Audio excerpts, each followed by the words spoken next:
All right, welcome back to the channel. So we are going to chop it up about Adrien Broner and Regis Prograis. Regis Prograis snaps at at Adrien Broner and says, "Please let somebody do what Adrien Broner wants to do, so I can get rid of this guy." Gotta love Regis Prograis, and also, man, you gotta really appreciate. Well, you don't have to appreciate Adrien Broner, but I do, and I would really like for that fight to happen. Let's talk about that in this video.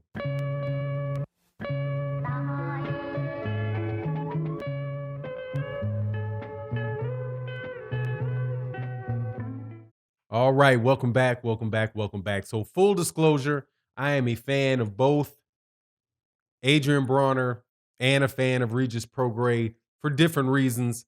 Inside the ring, I think they're both excellent fighters. I think that they're both very underrated fighters. Adrien Broner is a former multi-division world champion who has been in the ring against pretty much everybody that you could have expected him to fight in his career.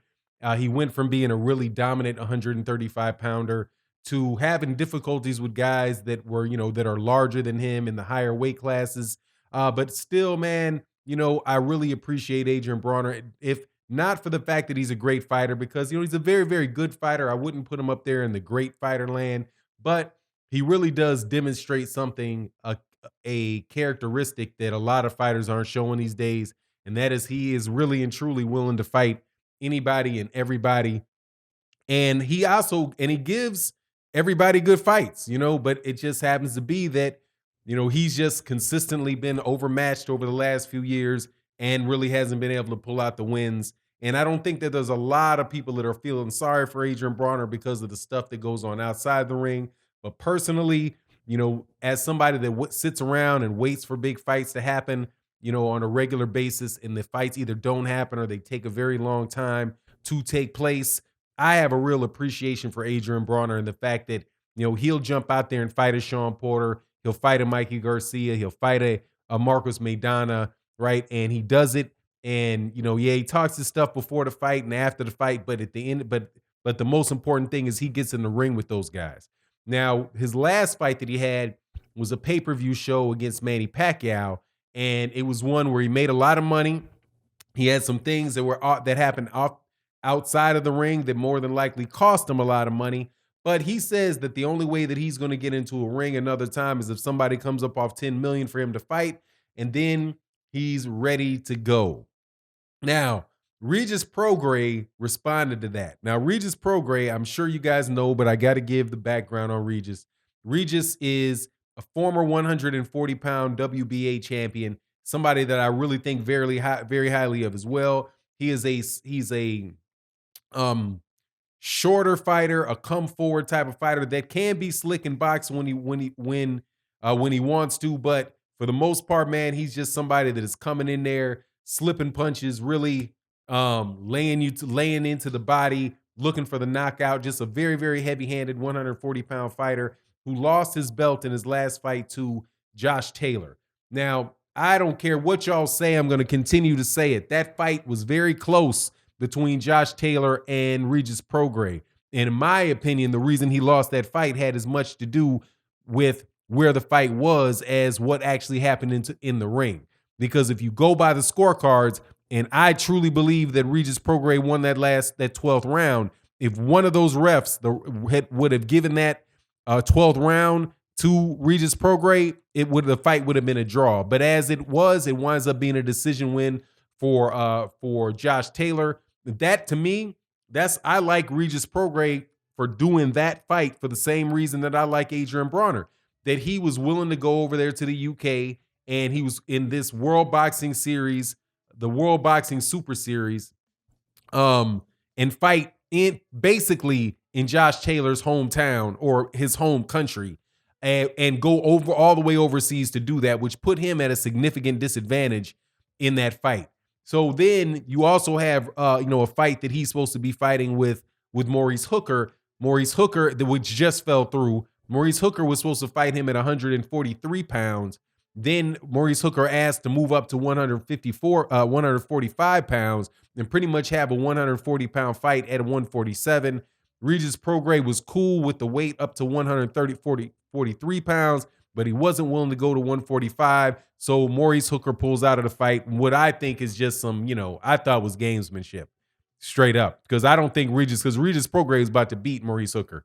So I think that it was I think that was a convenient duck for Maurice Hooker. That's my take on it. But you can see that the same type of willing to fight anybody, willing to go anywhere to fight him, attitude that Regis Prograis has. That's the same attitude that Adrien Broner has about facing competition.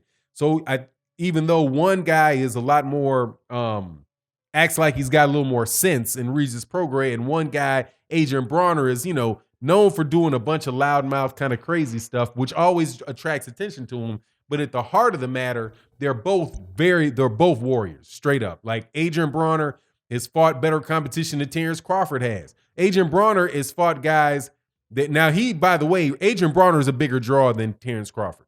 But Adrien Broner was still willing to fight Sean Porter, and Adrien Broner has never, not saying Terrence Crawford has, but Adrien Broner has never asked anybody for soft touches. If he wanted to continue fight a bunch of dudes like Ashley Theophane and lower level 140 pounders or mid-level lower level 140 pounders, dude, he could have easily done that and continued to make himself look spectacular. Now, as far as what he's talking about getting this $10 million, nah, man, more than likely that's not going to pop off for a while. Number one, there's not a lot of money in boxing for people to get $10 million for a fight. The $10 million more than likely is going to have to be a pay-per-view type of fight. And there's not,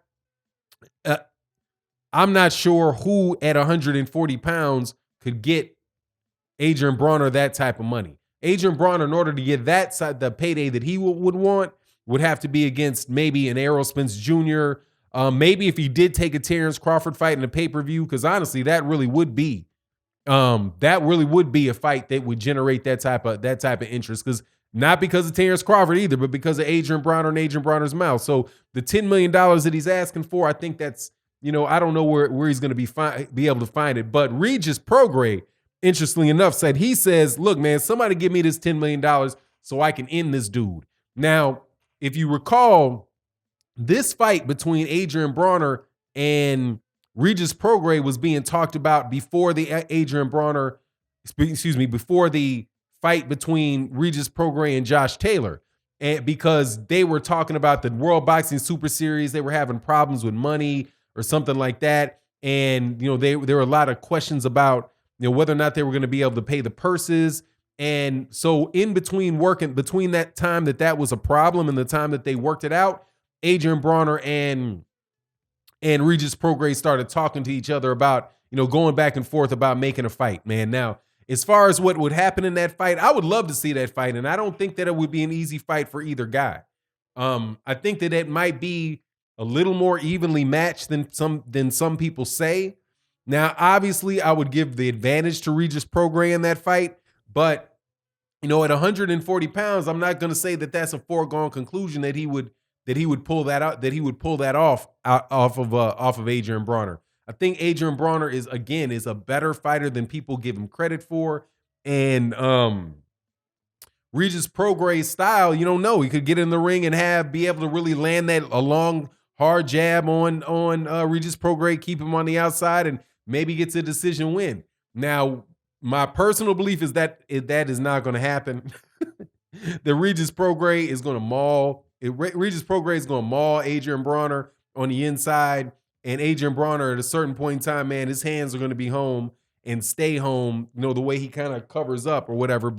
And then I would give the advantage to Regis Prograis. But the reason that I want the fight to happen is because either one or two things are going to happen. It's going to be a boon for one guy or the other.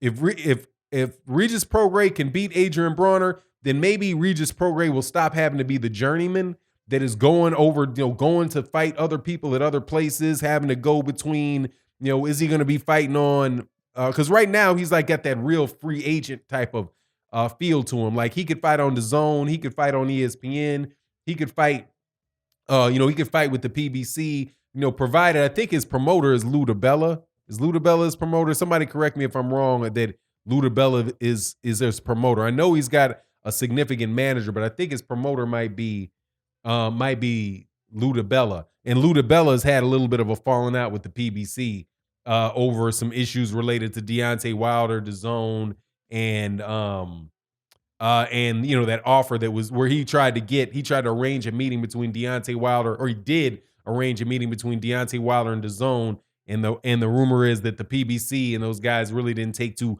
kindly to that move. But anyway, it goes, if these guys fight, then one of them are going to come out on top with a legitimate win over a named opponent, and that I think would then set those guys up for their next major fight. So I'm certainly hoping we get an opportunity to see it. Again, I like both of these fighters. I'm not going to go the comedy angle on either one of them. I think that they're both very underrated and both excellent fighters. Anyway, so it is what it is. You let me know what you think in the comment section. And with that, I'm out. Peace.